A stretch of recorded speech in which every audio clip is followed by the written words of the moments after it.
Hello साथियों, नमस्कार। मेरा YouTube channel only UPSC exam by Dhanjilal sir. इस चैनल पर मैंने 2011 से लेके 2024 के प्रीवियस यूपीएससी प्रीलिम्स के क्वेश्चन सॉल्व करवा रहा हूँ और इसमें मैंने भारतीय राज्य व्यवस्था के और भारत का भूगोल और विश्व का भूगोल ये पार्ट कंप्लीट करवा दी हैं। अब मैं भारतीय इतिहास और राष्ट्रीय आंदोलन का चौथा पार्ट करवा रहा हूँ। इसमें भी मैंने कला और संस्कृति का करवा दिया है। उसके बाद मैं मध्यकालीन भारत का पार्ट कंप्लीट करवा दिया है। अब मैं आधुनिक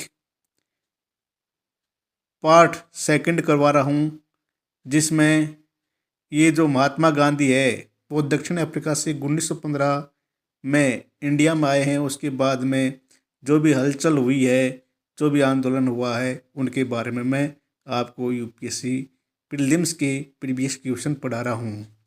आप मेरे इस चैनल को लाइक, सब्सक्राइब, शेयर और सपोर्ट करें, मैं आपसे आशा रखता हूँ। और मेरा उद्देश्य ये है कि आप एग्ज़ाम के समय जल्दी से जल्दी इन क्वेश्चन को रिपीट करके चले जाए और इसका लाभ आपको मिले। तो साथियों, मैं आपका टाइम बर्बाद नहीं करते हुए क्वेश्चन पाता हूँ। क्वेश्चन नंबर 2, भारत छोड़ो आंदोलन किसकी प्रतिक्रिया में प्रारंभ किया गया? ऑप्शन ए कैबिनेट मिशन योजना, ऑप्शन बी क्रिप्स प्रस्ताव, option C Simon commission report, option D Wavell योजना। तो इसमें राइट आंसर है ऑप्शन बी क्रिप्स प्रस्ताव।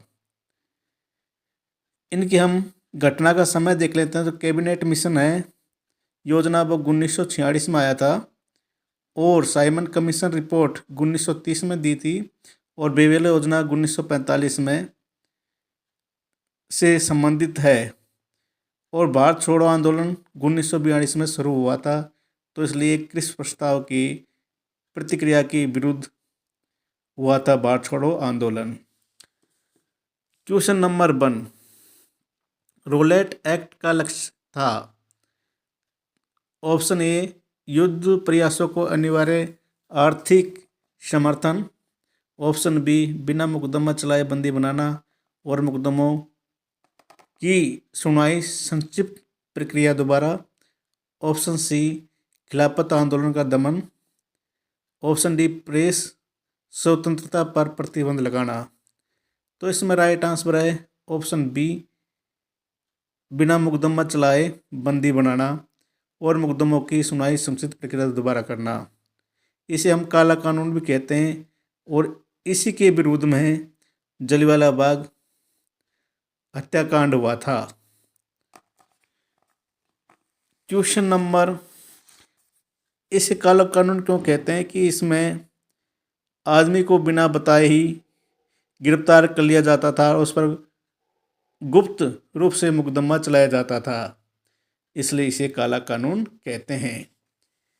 क्वेश्चन नंबर 2, भारतीय राष्ट्रीय कांग्रेस का लाहौर अधिवेशन 1929 इतिहास में इसलिए बहुत प्रसिद्ध है क्योंकि ऑप्शन ए कांग्रेस ने पूर्ण स्वराज की मांग का एक संकल्प पारित किया, ऑप्शन 2 इस अधिवेशन में उग्रवादियों एवं उदारवादियों के बीच झगड़े को सुलझा लिया गया, ऑप्शन 3 इस अधिवेशन में दो राष्ट्रों की मांग के सिद्धांत को अस्वीकार करते हुए एक संकल्प पारित किया गया।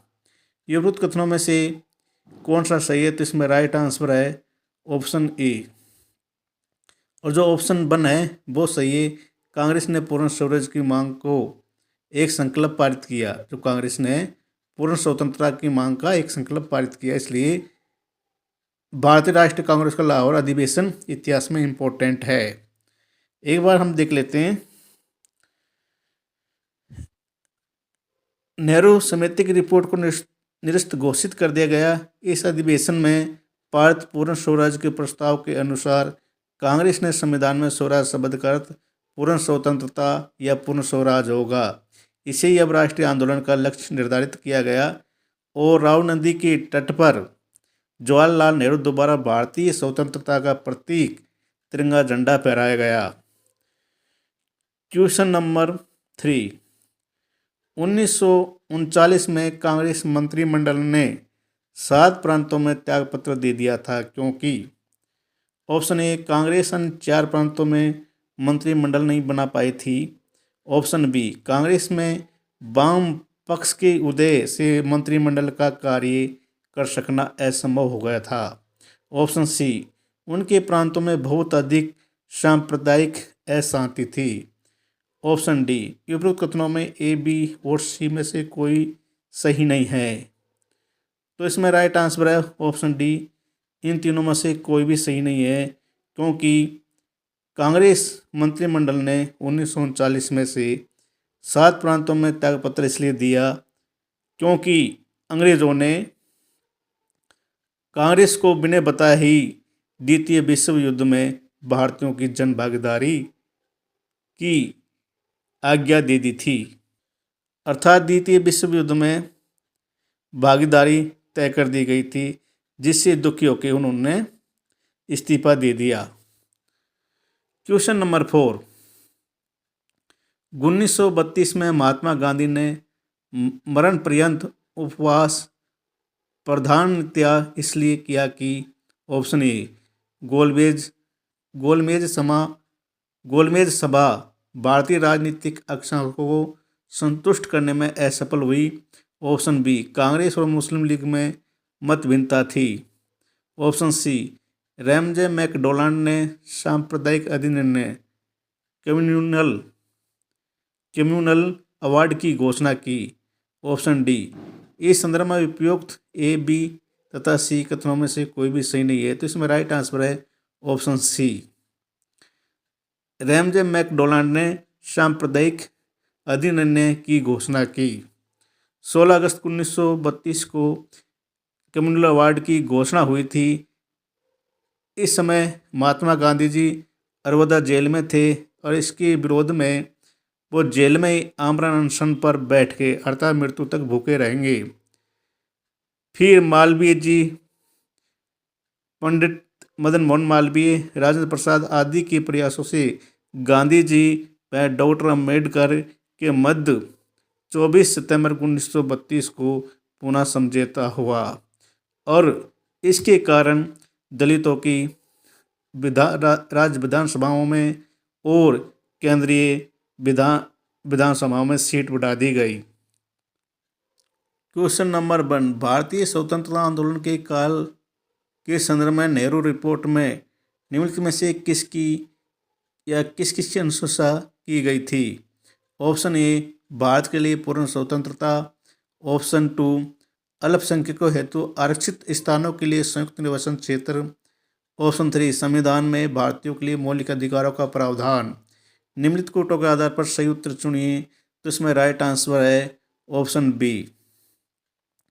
केवल ऑप्शन 2 और 3 दोनों सही है, जबकि भारत के लिए पूर्ण स्वतंत्रता की अनुशंसा नहीं की गई, वो अधिराज्य की या अधिशासन की घोषणा की गई थी, जिसे भारतीय संविधान के सिद्धांतों का निर्धारण करना था। इसी समिति की रिपोर्ट नेहरू रिपोर्ट कहलाई। भारत को डोमिनियन अधिराज्य का दर्जा दिया जाए। भारत का एक संघ होगा जिसका नियंत्रण में केंद्र में द्विसदनीय विधानमंडल होगा। मंत्रिमंडल सदन के प्रति उत्तरदायी होगा।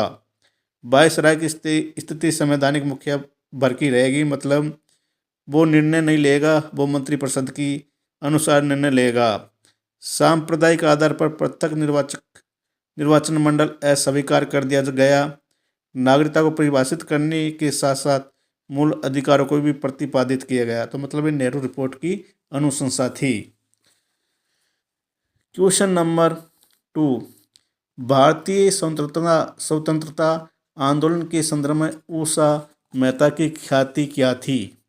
ऑप्शन ए, भारत छोड़ो आंदोलन के समय में गुप्त कांग्रेस रेडियो चलाने हेतु।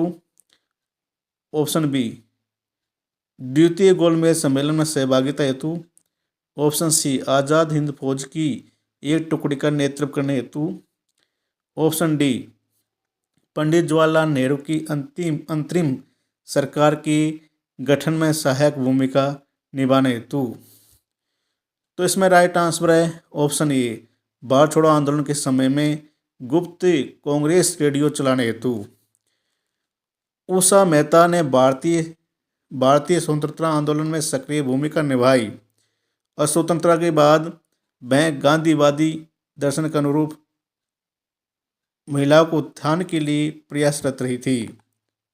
जयप्रकाश नारायण हजारीबाग जेल से फरार हो गए थे तथा 1942 की आंदोलन में भूमिगत होकर इन्होंने आज़ाद दस्ता का गठन किया और रेडियो स्टेशन का मुख्य कार्य कांग्रेस की सूचनाओं को प्रसारण करना था। तो इनका उषा मेहता की ख्याति ये थी कि इन्होंने कांग्रेस के लोगों में समाचार को फैलाया था और उन्हें संगठित करने का कार्य किया था।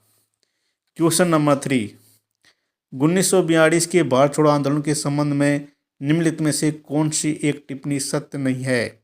ऑप्शन ए, यह आंदोलन अहिंसक था। ऑप्शन बी, उसका नेतृत्व महात्मा गांधी ने किया था। ऑप्शन सी, यह आंदोलन स्वयं प्रवृत्त था। ऑप्शन डी, इसने सामान्य श्रमिक वर्ग को आकर्षित नहीं किया था। तो इसमें राइट आंसर था ऑप्शन बी, उसका नेतृत्व महात्मा गांधी ने किया था।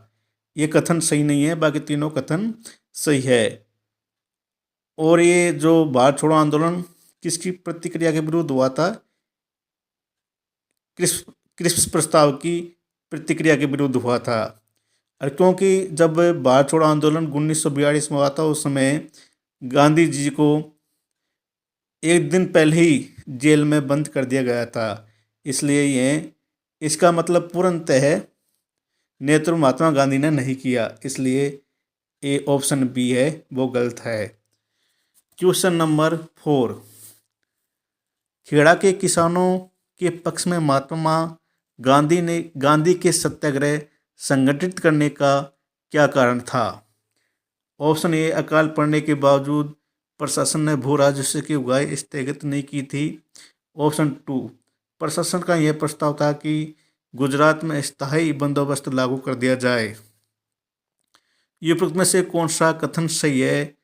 तो इसमें राइट आंसर है ऑप्शन ए, क्योंकि खेड़ा के किसानों से अकाल पड़ने के बावजूद भी अंग्रेज भू राजस्व की उगाही मांग रहे थे। इससे दुखी होकर महात्मा गांधी ने और उन लोगों ने सत्याग्रह आरंभ कर दिया था। उसके बाद अंग्रेजों ने इसे लेने से मना कर दिया था भू राजस्व। क्वेश्चन नंबर, जो खेड़ा आंदोलन हुआ था वो 1918 में गुजरात के खेड़ा गांव में हुआ था। महात्मा गांधी ने कहा था कि उनकी कुछ सबसे गहन धारणाएं अनटू दिस लास्ट नामक पुस्तक में प्रतिबिंबित होती है और इस पुस्तक ने उनके जीवन को बदल डाला। इस पुस्तक का वह संदेश क्या था जिसने महात्मा गांधी को बदल डाला? ऑप्शन ए, सुशिक्षित व्यक्ति का यह नैतिक दायित्व है कि वह शोषित तथा निर्धनों का उत्थान करे। ऑप्शन बी, व्यक्ति का कल्याण सबके कल्याण में निहित है। ऑप्शन सी, उच्च जीवन के लिए ब्रह्मचार्य तथा आध्यात्मिक चिंतन अनिवार्य है। ऑप्शन डी, इस संदर्भ में सभी उपयुक्त ए, बी तथा सी कथन सही है। तो इसमें राइट आंसर है ऑप्शन बी, व्यक्ति का कल्याण सबके कल्याण में निहित है। इसने महात्मा गांधी के जीवन को बदल डाला। क्वेश्चन नंबर 1, इनमें से कौन सेक्रेटरी के रूप में हिंदू फीमेल स्कूल से संबंध थे जो बाद में बैथ्यून फीमेल स्कूल के नाम से जाने लगा? Option A, Annie Besant. Option B, Devendra Nath Tagore. Option C, Ishwar Chandra Vidyasagar. Option D, Sarojini Naidu. तो इसमें राइट आंसर है option C, Ishwar Chandra Vidyasagar. Question number 1, भारतीय इतिहास के संदर्भ में 1884 का रखमाबाई मुकदमा किस पर केंद्रित था? ऑप्शन 1, महिलाओं को शिक्षा पाने का अधिकार। ऑप्शन 2, सहमति की आयु। ऑप्शन 3, दाम्पत्य अधिकारों का प्रतिस्थापन। तो इसमें राइट आंसर है ऑप्शन बी। इसमें जो ऑप्शन 2 और 3 वो दोनों सही है, क्योंकि रखमाबाई की 11 साल की उम्र में शादी हो गई थी और इसी के विरोध ये मामला चला था। तो इसमें महिला को राइट मिला था सहमति की आयु और दाम्पत्य अधिकारों का प्रतिस्थापन। तो ये रखमाबाई का मुकदमा ऑप्शन 2 और 3 से संबंधित है। निम्नलिखित युग्मों पर विचार कीजिए। आंदोलन, संगठन, नायक, लीडर। ऑप्शन 1 अखिल भारतीय अस्पृश्यता विरोधी लीग महात्मा गांधी। ऑप्शन 2 अखिल भारतीय किसान सभा स्वामी सहजानंद सरस्वती। ऑप्शन 3 आत्मसम्मान आंदोलन AB रामास्वामी नायकर। उपरोक्त में से कौन सा युग्म सही सुमेलित है? तो इसमें तीनों युग्म ही सही सुमेलित है। अखिल भारतीय अस्पृश्यता विरोधी लीग की स्थापना कब हुई थी? तो इसकी स्थापना हुई थी 1932 में, महात्मा गांधी ने की थी। अखिल भारतीय किसान सभा की स्थापना स्वामी सहजानंद सरस्वती ने की थी। इसकी स्थापना 1936 में हुई थी। आत्मसम्मान आंदोलन की स्थापना EB रामास्वामी नायकर ने की थी और इसकी 1920 में हुई थी। हेलो दोस्तों, थैंक यू सो मच। और मेरा यूट्यूब चैनल को लाइक, सब्सक्राइब और शेयर करें।